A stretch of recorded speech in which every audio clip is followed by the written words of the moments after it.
Welcome to Civics and Coffee. My name is Alicia, and I am a self-professed history nerd.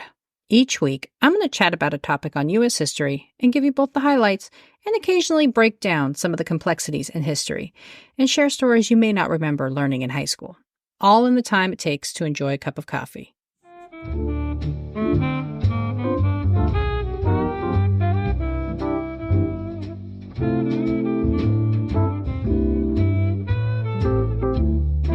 Hey everyone, welcome back. A domestic conflict that saw families and neighbors torn apart, the Civil War inflicted immense pain on thousands of Americans. Many across the country dealt with the internal war of trying to keep their close friendships or families together, while also dealing with the external impacts of war on their communities. This inner turmoil was perhaps no better exemplified than through the life of First Lady Mary Todd Lincoln.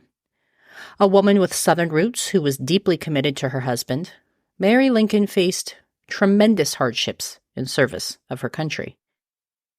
Mary and Abraham Lincoln are one of the most studied presidential couples in American history.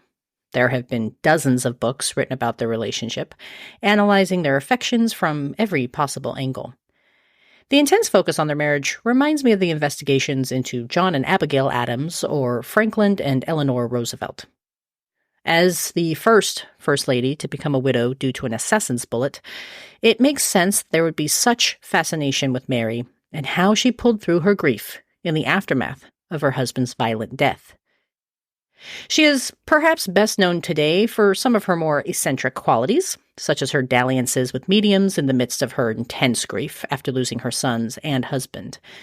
But there is more beneath the surface. In fact, like her husband, I felt there was no way I could do her life and her significant losses justice in just a single episode.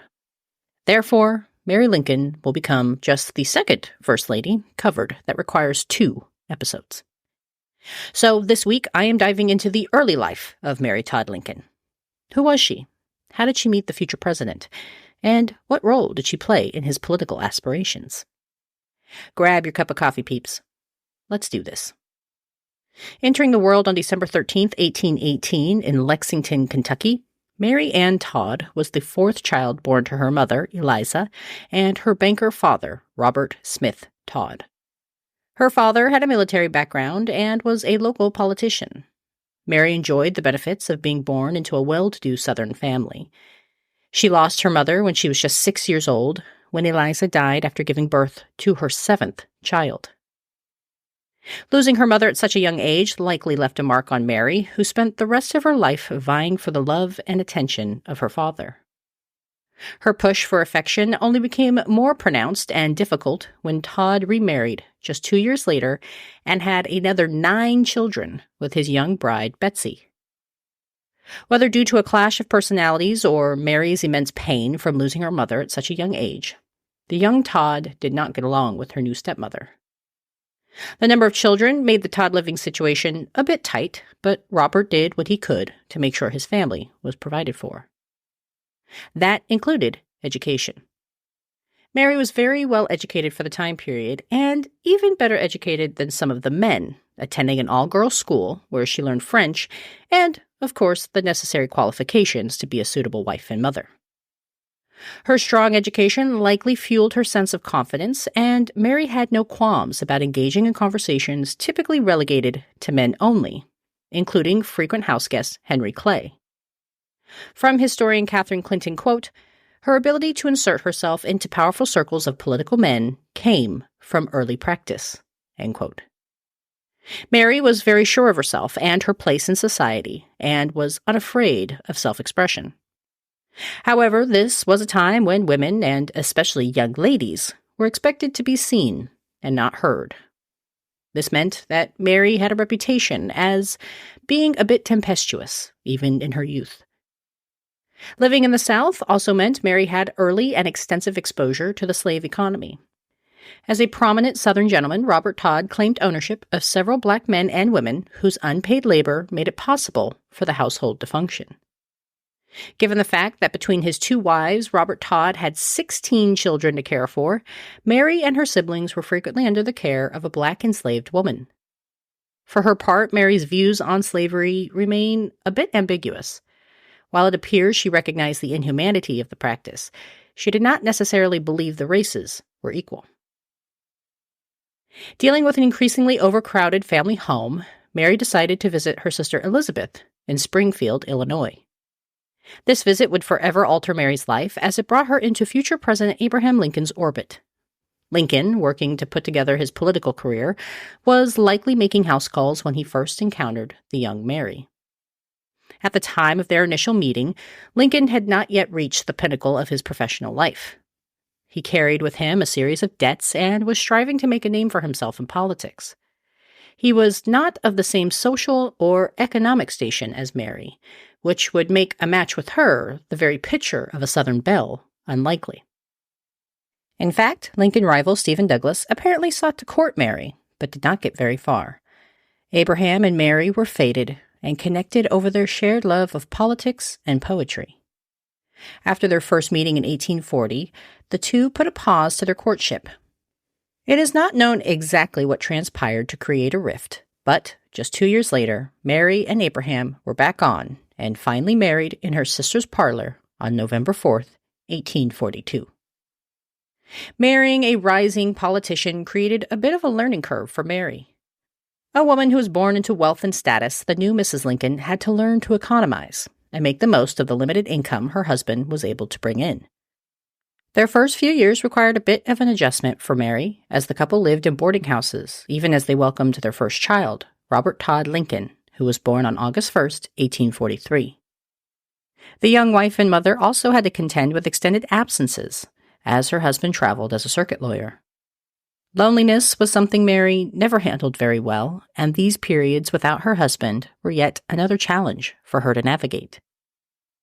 Lincoln's time as a lawyer proved profitable, and the couple were soon able to move from boarding houses to their very own estate. Purchased in 1844, the home still exists today as a National Historic Site and remains the first and only home owned by the future president. The home proved helpful to Mary as she oversaw the expansion of their family. The Lincolns added to their household as Mary gave birth again in 1846 to another son by the name of Edward Baker Lincoln. However, young Edward would not live to adulthood, passing away as a toddler in 1850 from consumption, otherwise known as tuberculosis. A woman who felt deeply, Mary was understandably devastated by the loss of her son. While infant mortality was still a common issue in the mid-19th century, that proved to be of little comfort for the mothers and fathers who bore the brunt of the grief of outliving their children. For Mary, the loss brought on a deep depression, and it would be a condition she struggled with throughout her life as she went through grief over and over again, eventually losing 3 of her 4 sons. Not to mention the immeasurable pain she'd experienced witnessing the violent attack on her husband. Despite what must have felt like overwhelming grief, the Lincolns worked on to move past their sorrow, welcoming their 3rd son, William Wallace Lincoln, on December 21st, 1850. Perhaps another thing that kept Mary afloat was her deep belief in the potential of her husband. She apparently once said, quote, "He is to be President of the United States someday. If I had not thought so, I never would have married him, for you can see he is not pretty," end quote. While this is a statement that, on the surface, can be interpreted as shallow and opportunistic, it seems as though the Lincolns shared a mutual understanding and affection for one another. The new wife and mother frequented her husband's court appearances, and when he was elected to federal office, made it a point to join him in the nation's capital, a practice still in common at the time. In looking at her life and the choices she made, it feels as though Mary was just as ambitious as her husband and did everything in her power and capabilities to ensure he reached the highest office in the country. As her husband prepared to run for office in 1854, Mary did what she could to secure his success. The couple would discuss the news of the day, and Mary even saved articles she'd read for her husband to review later. She did not always make the right calls, but her actions appear to be motivated more by love and devotion than by some other nefarious idea. After Lincoln was unsuccessful in his bid for the Senate, the couple decided to expand their home, and construction began in April of 1856. Mary, who had gotten used to economizing and working to make every dollar stretch to its fullest capacity, constantly fretted over the couple's economic sustainability. She was so frugal that she sewed clothes for herself and her children, even after her husband achieved success as a lawyer. It wasn't until her husband won the presidential election of 1860 that Mary seemed to relax a bit over her financial struggles, and instead she went a little overboard on spending sprees in metropolitan places like New York. A woman committed to her husband's success, Mary was incredibly nervous about how the 1860 presidential election would turn out. Believing her husband was meant for the presidency, Mary confided in a friend that she was unsure if she could withstand a national loss.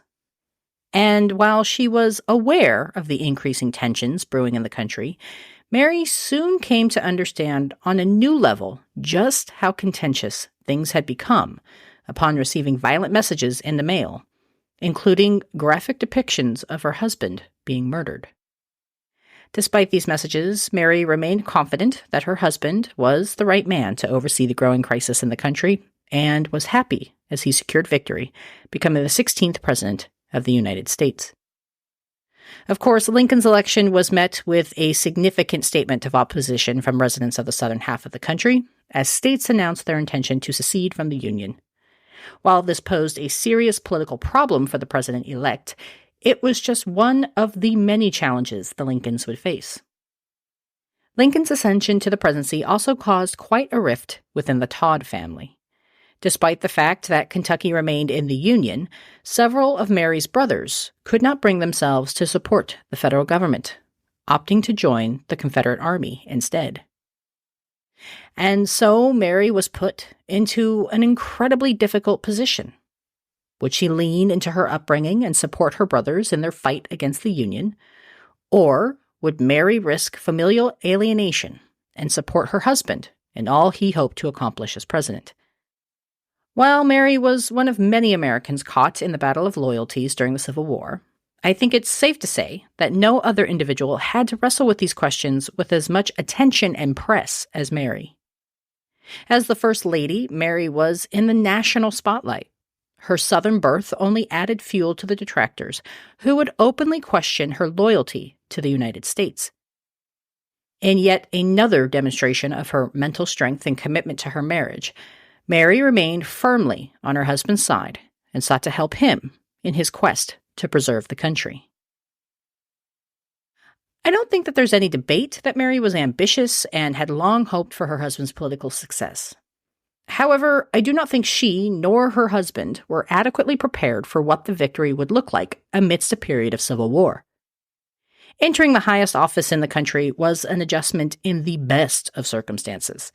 Can you imagine trying to figure out seemingly trivial things like your social calendar and how to decorate the White House, as your husband spends hours studying maps and working tirelessly to preserve the country as much as possible? It is a reality I am sure neither was prepared for. When making plans for his political future, I highly doubt either Abraham nor Mary guessed that they would enter their new home under the threat of violence, and that her husband would have to be snuck into the district over concerns about his safety. But that quickly became their reality. While her husband dealt with the threats of secession and strategized ways to reunite the country, Mary tried her best to ingratiate herself with D.C. society and assume the duties of First Lady, beginning with updating the White House. The executive mansion was quite extensive even in 1861, with over 30 rooms and several outbuildings. After suffering extensive damage during Buchanan's administration, Mary had hoped to use her allotment from Congress to restore the quote-unquote People's House to a place of glory. There was just one small problem. Mrs. Lincoln only had $20,000 to work with. Mary quickly overshot her budget, buying questionably luxurious items. What's worse is she tried to keep her overspending from her husband, who, upon the discovery, was less than pleased with his wife.